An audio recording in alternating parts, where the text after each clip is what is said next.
Welcome to Love Thy Lawyer, where we talk with attorneys about their lives and career.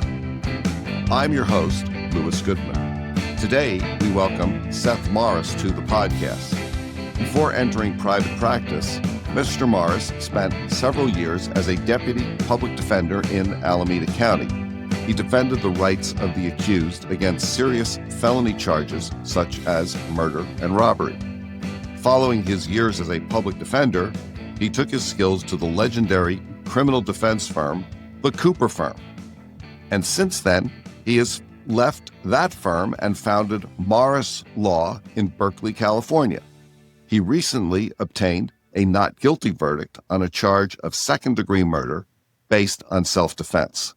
Seth and his team currently represent over a dozen clients facing life sentences throughout the Bay Area. Seth Morris, welcome to Love Thy Lawyer.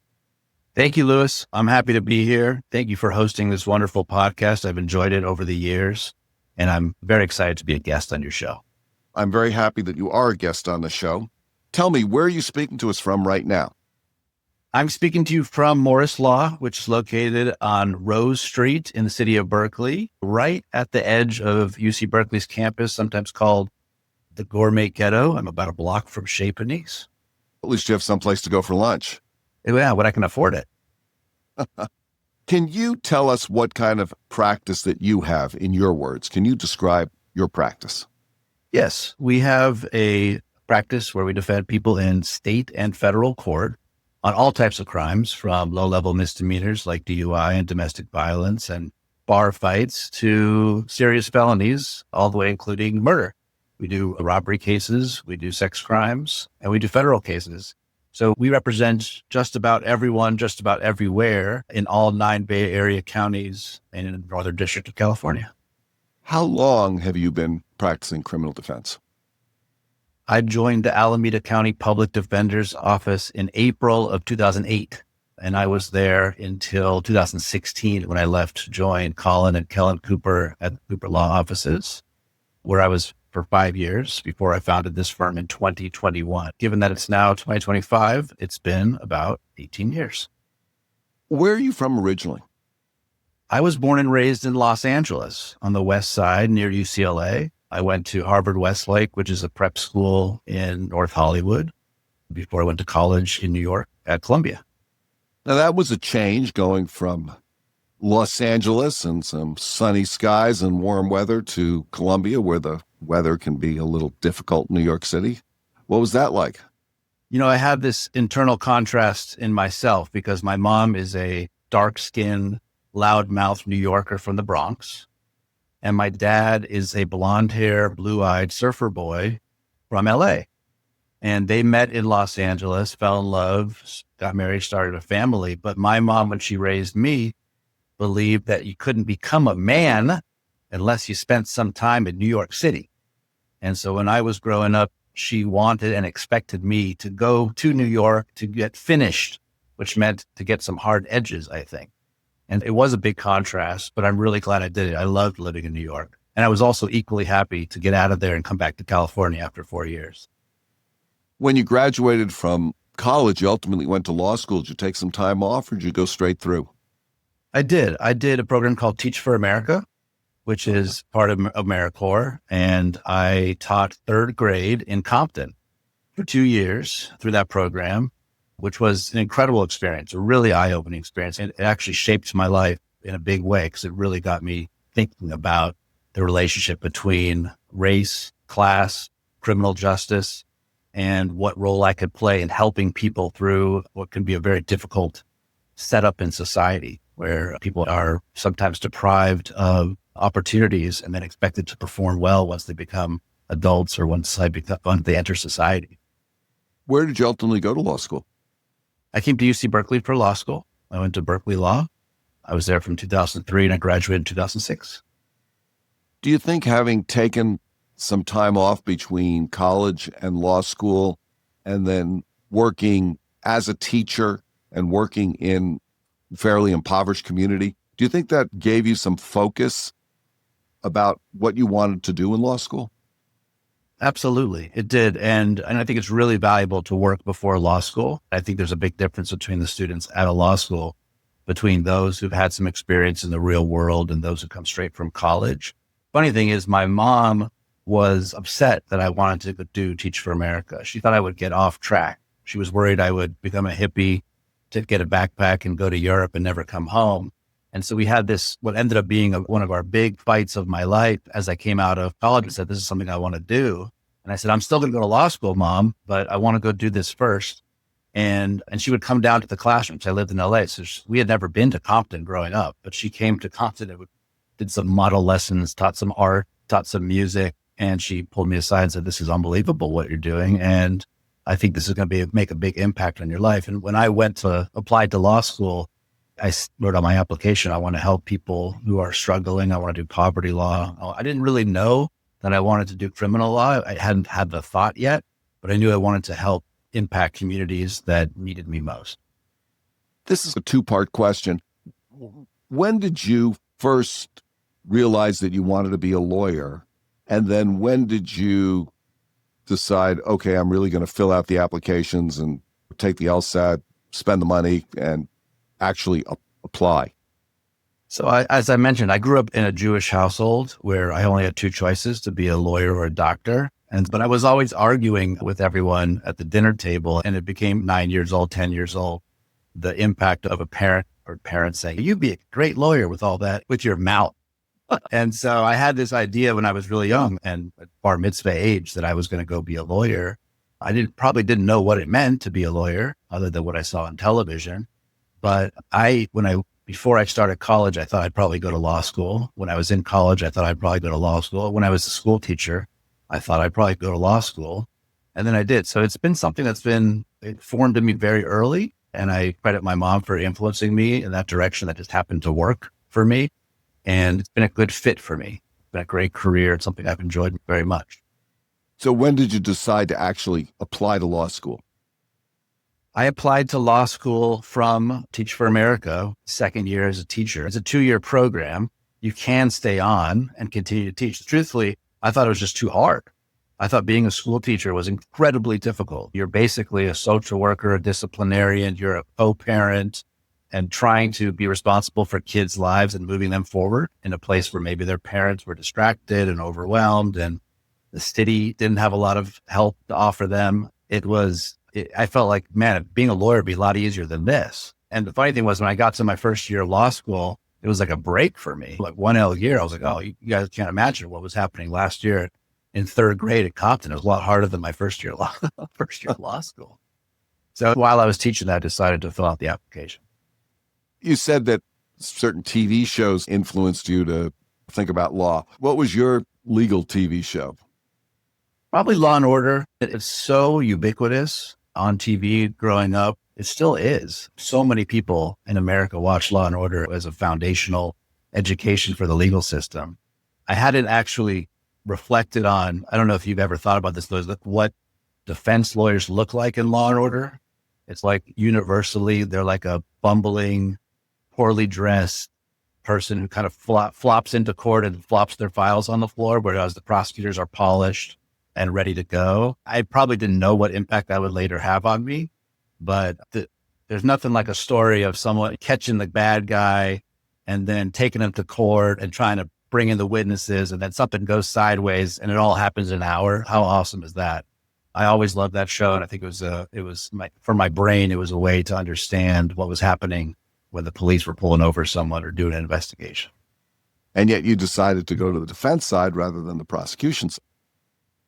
I did, but not immediately. When I was in law school, in college, I interned at the U.S. Attorney's Office for the Southern District of New York in the litigation support unit. We were making exhibits for mafia trials, like cutouts of bodies and maps and stuff.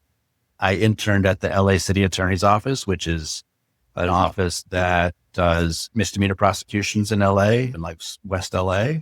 And I always thought I'd probably be a prosecutor. I thought that made more sense to me. It was what I saw and understood. So I had 2 experiences at prosecution offices when I applied for the public defender's office. And they were both called out in that interview, by the way. Definitely. I had to explain myself. How did you explain that? I had an experience that really formed me, which was teaching in Compton and spending a lot of time in a really poor community. And I took the way we were taught in Teach for America was you do home visits. You go to the family. You ask the child, where do you do your homework? Do you have a quiet place where you can learn? Show me your books. Because you got to get the parents involved in trying to show them the importance of education. And spending time in a really poor community made me think a lot about society and how it's set up. And the other thing was, after law school, I joined a law firm. I went to Latham and Watkins because I thought that was what you do to be successful coming out of a good law school. You go to a good law firm. And at Latham and Watkins, they offered an opportunity to get as many hours as you wanted if you did pro bono. So any pro bono hours counted towards your annual hours requirement of work.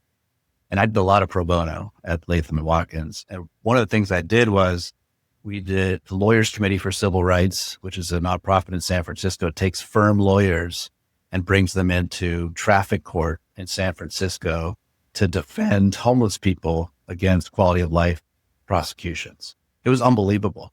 So I would get a couple cases assigned to me for a guy sleeping on the sidewalk.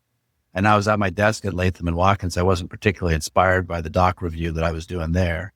And I would take measurements and draw maps and look at the law and look at the legislative history and try to read the case law. And I'd go to traffic court in San Francisco and I'd just cross these cops. And it was the best part of my day, best part of my week. And I would just look for my calendar when I could go back to court and cross-examine someone. And then while I was at Latham and Watkins, I had a friend there. Her name was Emily Dahm, who I know. And Emily Dahm and I were associates together, and she left. And she went to the San Francisco Public Defender's Office. And I watched her first trial.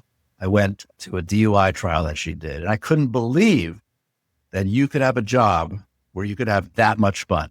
I absolutely loved it. And I called her afterwards. And I don't know how I'm going to get there, but I'm going to do this too. This looks super fun.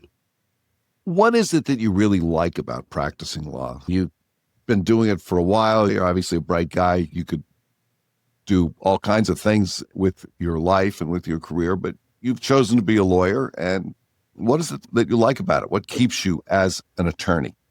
Yeah, it's an interesting idea now that we have, I think young people have so many options to have financially successful lives. It seems to me that when I was a kid, it was what profession were you going to have? And you could be an engineer, you could be an architect, you could be a lawyer, you could be a doctor, but the idea of being a tech guy or starting a company seemed like a really difficult thing to jump into. Being a lawyer for me meant I was defined by something. I knew I was joining a group or a club, a profession, and I would be that thing forever. And so I like that idea because even when you're in between jobs or not sure what you're going to do next, you're still a lawyer. And even when you quit a job where you're at a law firm and be a lawyer, just walking down the street unemployed, because I'm a lawyer. I think it's a helpful frame for your life. And then you can apply that skill set to whatever you want. And you could fight for the environment. You could fight war crimes. You could prosecute people. You could defend people. You could write contracts. It's so expansive. So for me, there was some comfort in joining a profession. And then once I was in the profession, I could try to figure out what worked for me. But I felt some comfort in the safety of being a professional person with a professional title.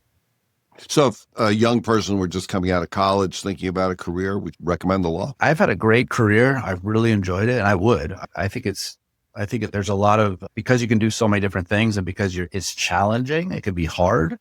I would recommend to my own children or to people coming out of school to think about going to law school.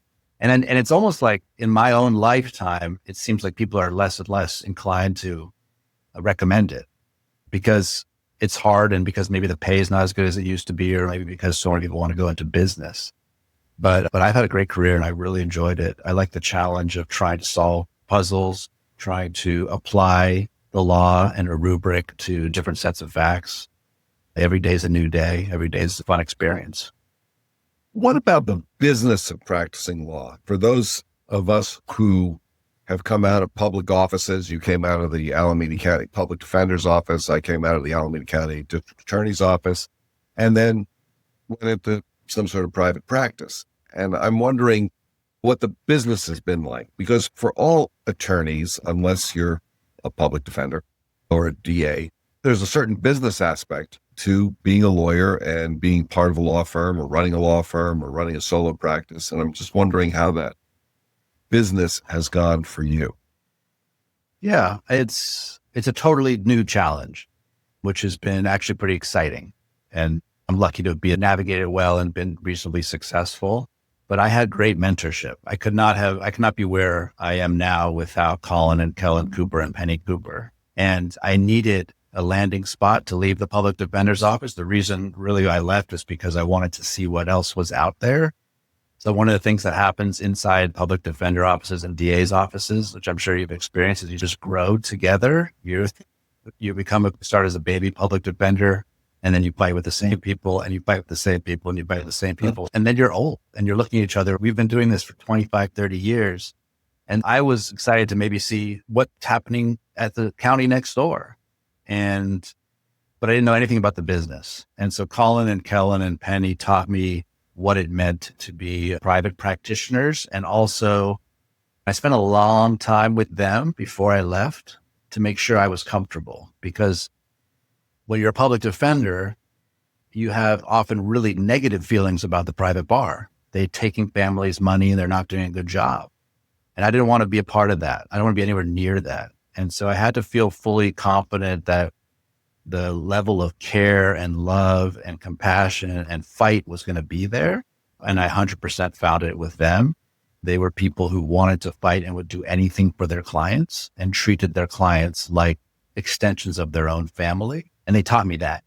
And what they taught me was that if you treat clients like family and they know that you're going to fight for them just like you would for your own family members, the money will come.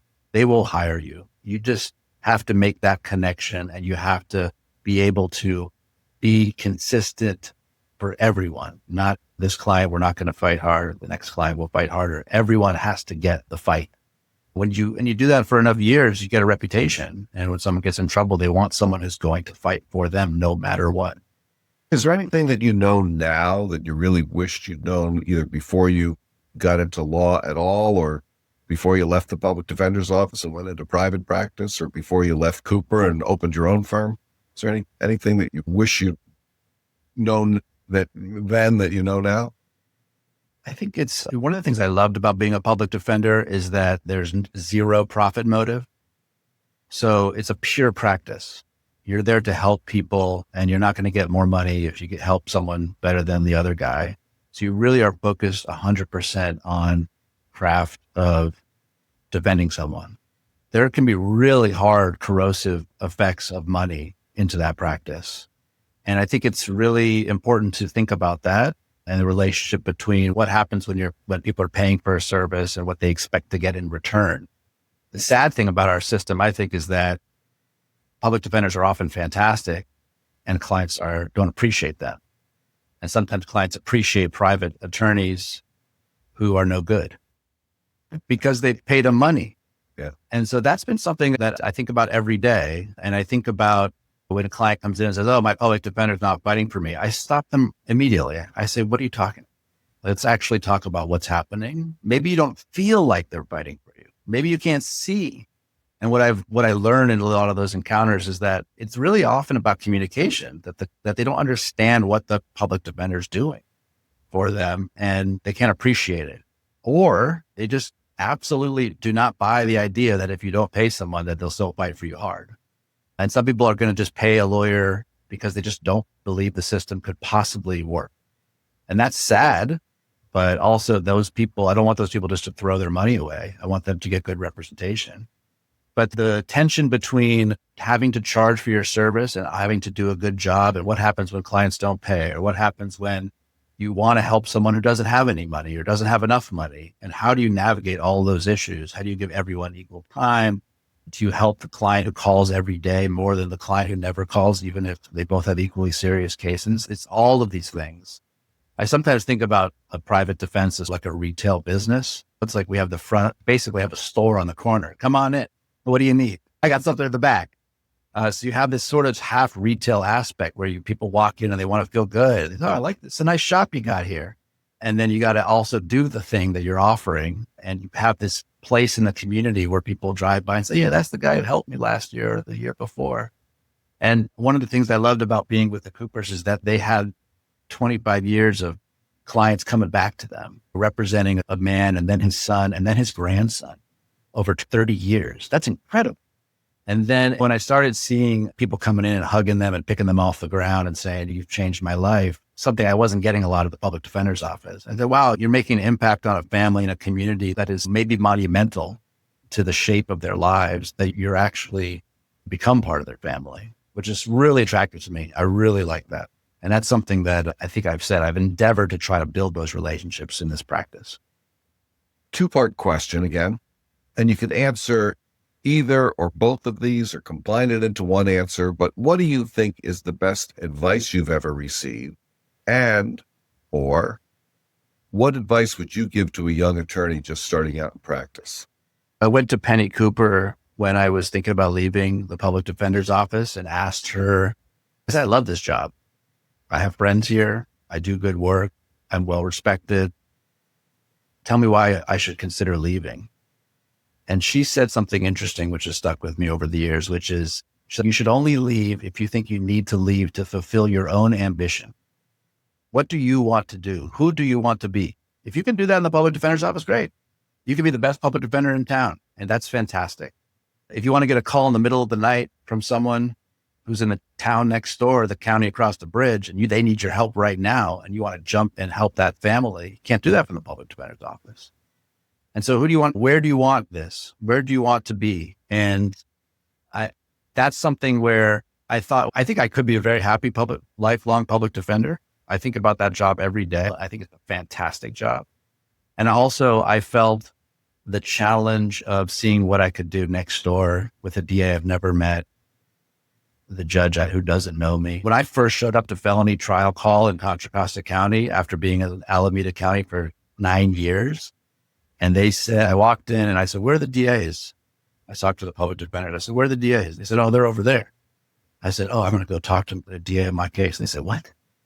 You don't talk to the DA. I said, what are you talking about? I'm going to try to resolve this case. I'm going to go talk to the DA. And they're like, we don't talk to the DAs. I said, what? I said, because there's so much acrimony between those offices. They all lined up and they would call the case. They say, Judge, I'm not ready, but I am ready. And they walk back. And the case, every dispute was settled in a trial. Nobody was talking. And I said, wow, this is interesting and totally new. How am I going to navigate this? I want to achieve this goal for my client, but all the skills and tools I've learned don't apply here anymore. I can't even talk to these people. The moments like that make you think, wow, I thought I was good. I'm nothing. I have to learn a whole new system. And I go to Napa and I go to Sonoma. I go to San Mateo, Santa Clara, San Francisco. I don't even know where to stand. I went to San Francisco. They said, okay, we're doing a felony plea. Mr. Morris, go ahead. I said, what do you mean, go ahead, Judge? Aren't you going to go through a form, ask questions? They said, no, there's a binder in the podium by your feet. You go through the binder and you do the whole voir dire. So I'm in San Francisco. So there's tabs everywhere. They're all pointing in the wrong direction. And if this is 1170H, turn to page 5. And if there's going to be a enhancement, turn to this page. Is this a GBI? Is this person eligible? Is this probation? But everyone's like, what are you doing? Why are you screwing this up? The clients, you don't know how to do this? I'd never read from this binder in San Francisco, this one piece of paper. The advice that I got, which was, do you need to go do something else to feel fulfilled? That helped me. And it helped me feel like I think I wanted a bigger pool to swim in and to see if I could survive. And I'm glad I got that advice. Is that the same advice that you'd give to a young attorney starting out?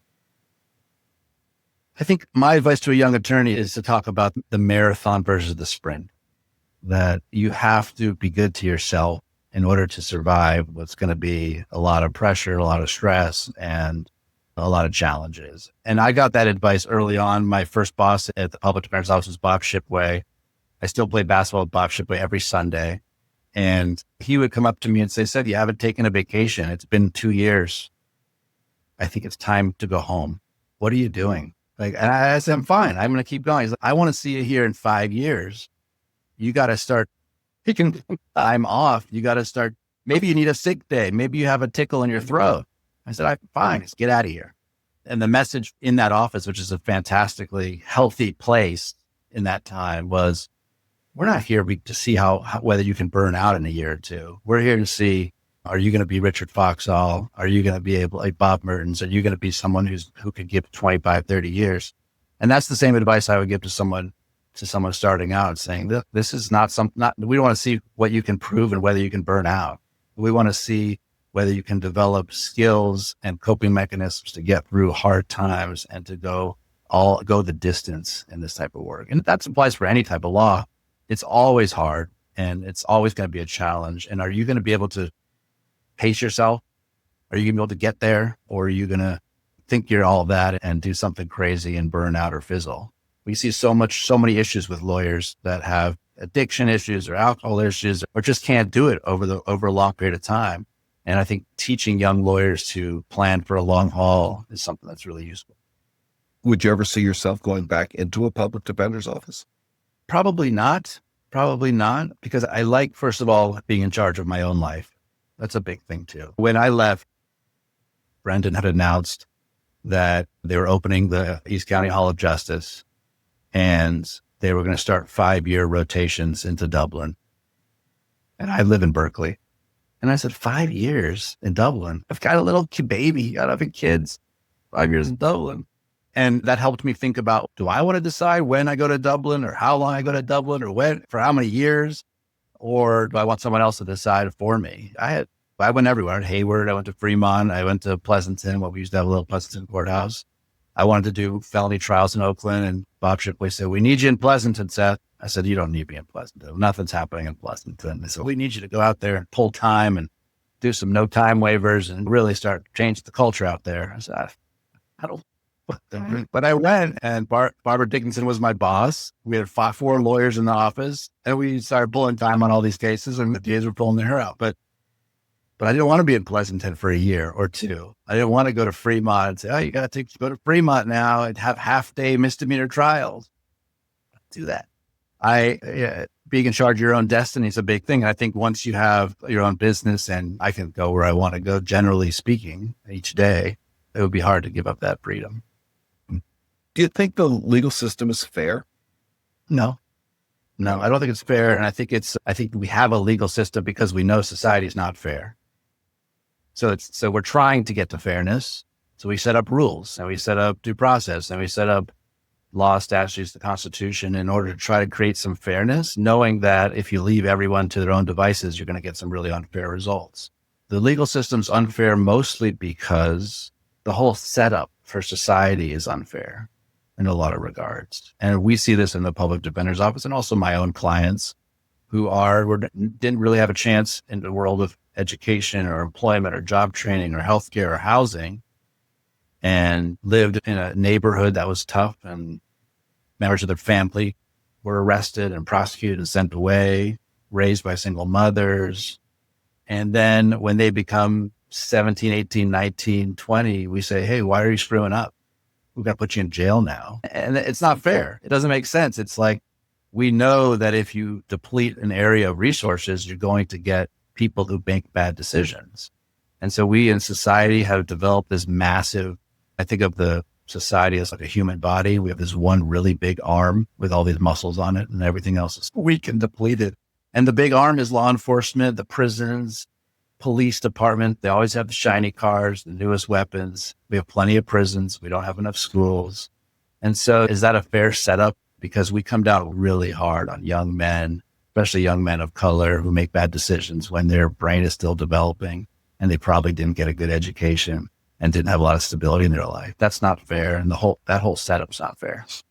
I want to ask you about this murder case that you tried recently. Can you talk about that a little bit? The self-defense verdict that you got in Vallejo? Yeah, it was a Solano County murder case. Wonderful client.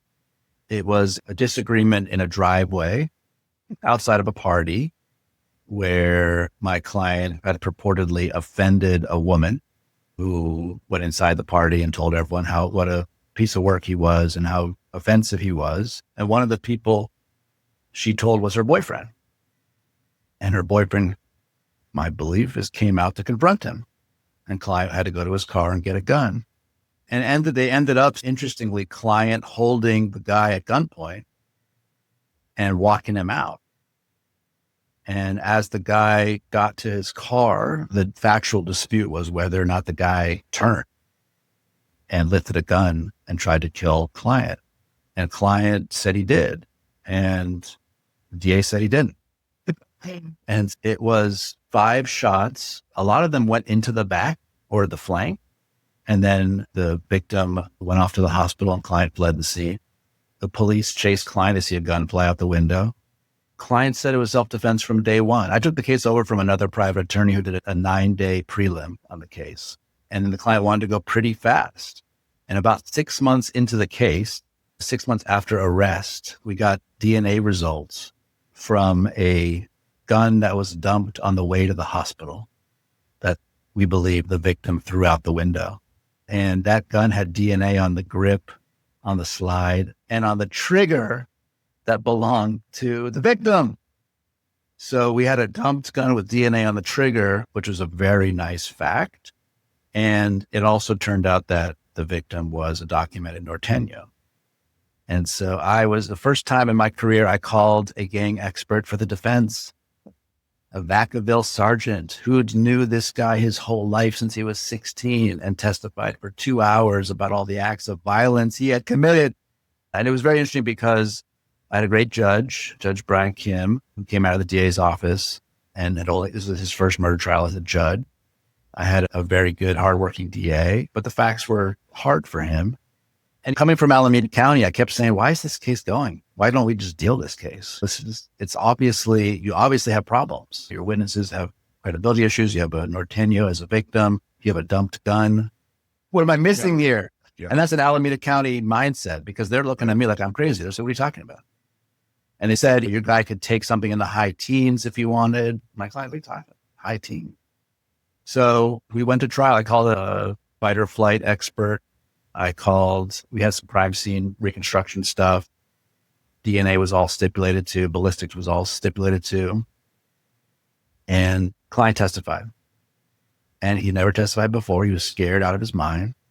And he did an amazing job. And one of the things that I had him do is I said, why don't you show us, demonstrate, stand up, demonstrate for us. We hadn't practiced this, but demonstrate for us what this guy did at the last second, how he turned around. Show us. And the client stood up and said, reached out his gun, turned towards me.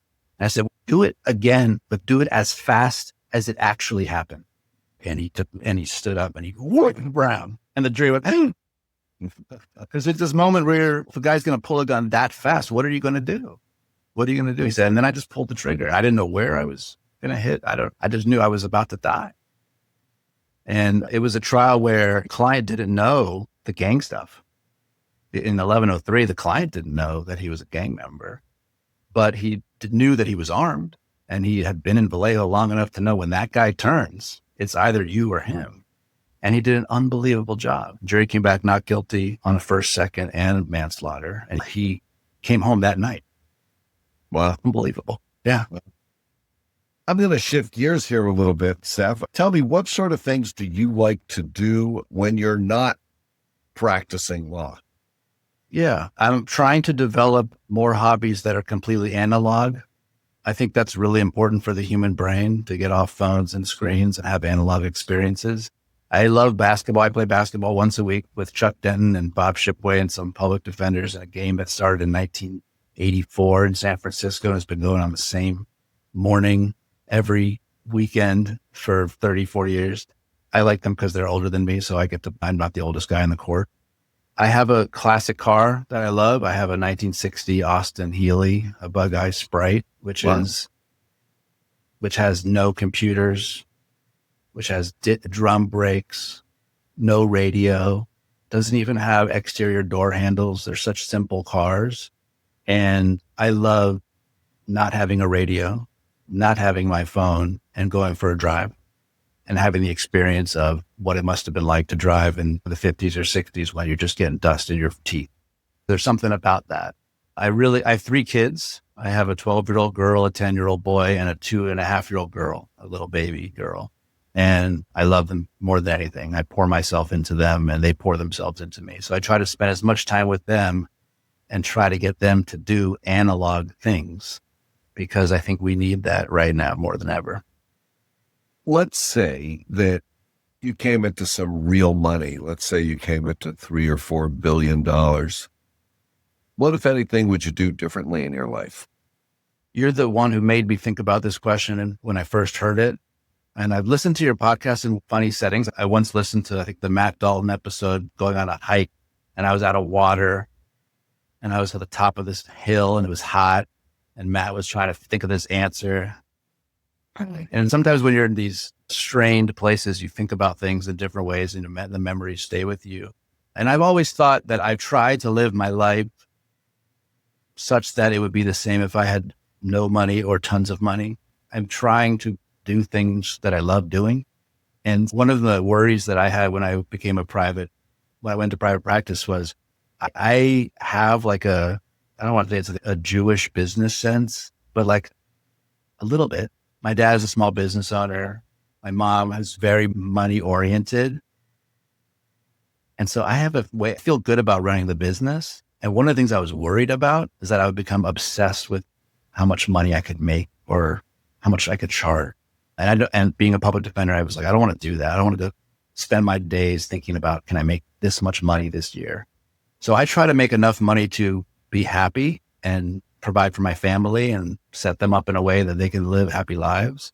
But if I had $1 million or $1 billion on top of whatever I have now, I'd show up to Wiley Manual to do a bail motion on a 187, because that's the best there is. That's the most interesting thing you can do. I think I was placed on the planet to do what I'm doing. And I've never felt that I need to be doing something else. I would be terrified to quit my job and move to an island and count coconuts. I would lose my mind. I need to be doing something really hard and lose most of the time to feel like I'm doing something meaningful. So maybe I'd put that away for a rainy day, but I would just keep doing what I'm doing. Let's say you had a magic wand that was one thing in the world that you could change, the legal world, the world in general. What would you want to wave your magic wand at and change?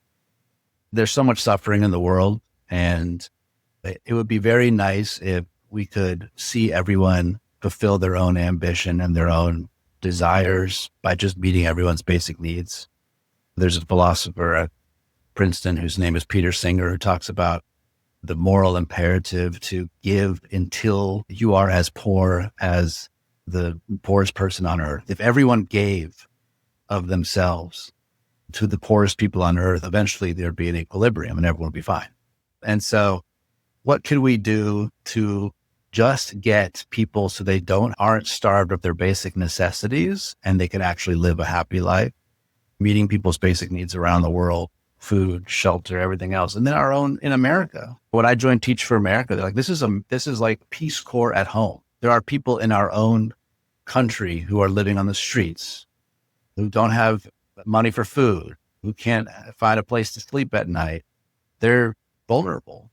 And so why do we live in a society where we can't provide for even our own citizens down the street? Not to mention what we're doing to people who are undocumented right now. So I would try to take some suffering out of the world if I had a magic wand and just get everyone to have their basic needs met and start from there. Let's say someone gave you 60 seconds on the Super Bowl. You had a 60-second, 1-minute Super Bowl ad, and you could put any message out there to the really big audience. What would you want to say?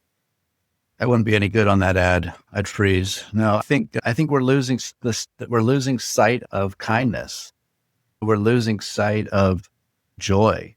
We're in a very strange political moment, Louis, and there is so much emphasis on undermining your neighbor, turning on your neighbor, and that your neighbor is the problem that people are taking from you. And most people like their neighbors, and most people care about people in their community, but there hasn't been any emphasis on that from our current administration. And so if I could spend some time at 60 seconds with the American people, I would try to send a message of kindness. Just be kind. Just be nice to the person behind you. You don't know what they're going through. There's even on homicide cases where I have clients who've shot someone, killed them, and they say to me, I was worried about being shot and killed. There's a lot of dangerous people out there. And I think to myself, you're the one who shot and killed someone, right? but they have an honest belief that they're in danger every day. Why? They're not. Why are we so obsessed with fear instead of thinking about hope and thinking about the goodness in our neighbors? That's the message I want to get out there. Seth, if someone wants to get in touch with you, someone is looking for some representation on a criminal case, or an attorney who would like a little help, guidance in a case that maybe they're representing someone and feels that you might be able to be helpful, what's the best way to get in touch with you, Seth Morris? Probably go to our website, which is morrisdefense.com. And we have our phone number there. We have our address there and email address, and you can reach us. We're open 24/7, all night, all day, all weekend, just like you, Lewis. Seth, is there anything else that you'd like to talk about? Anything at all that you'd like to bring up? Something that we haven't discussed? Anything at all? I think that we just should be thoughtful as the defense bar and as prosecutors and judges in Alameda County about what's happening with ICE right now. And I think we all need to think about how we're going to react and how we're going to adjust, because it's a scary time for people in society, people who look like immigrants who might be U.S. citizens, or people who are undocumented immigrants who are working hard to build their life. It's a really hard time. And as much compassion as we have in our hearts for anyone accused of something, I want to extend that as a community to people who are trying to contribute to society and who could be subject to a really brutal process if we start seeing major sweeps in our city. Just to be mindful of that and to try to be gentle and kind with each other during the times like that. I think we could say it's a hard time in our country right now, and we all should be thoughtful for each other and caring for each other so that we make sure our community stands together during difficult times. Seth Morris, thank you so much for joining me today on the Love Thy Lawyer podcast. It's been a pleasure to talk to you. Thank you, Lewis. I really enjoyed myself, and I hope you have a wonderful day. That's it for today's episode of Love Thy Lawyer. If you enjoyed listening, please share it with a friend and follow the podcast.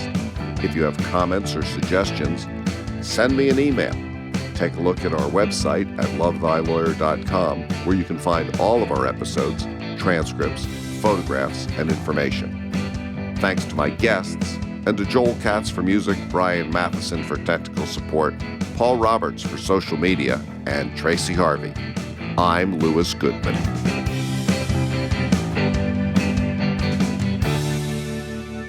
Are you trying to get me arrested? I haven't asked for your papers, Lewis. Do you have papers? But if I put this out there on the podcast, they're going to come looking for me. No, you're right. So think about how you want to edit that, Lewis.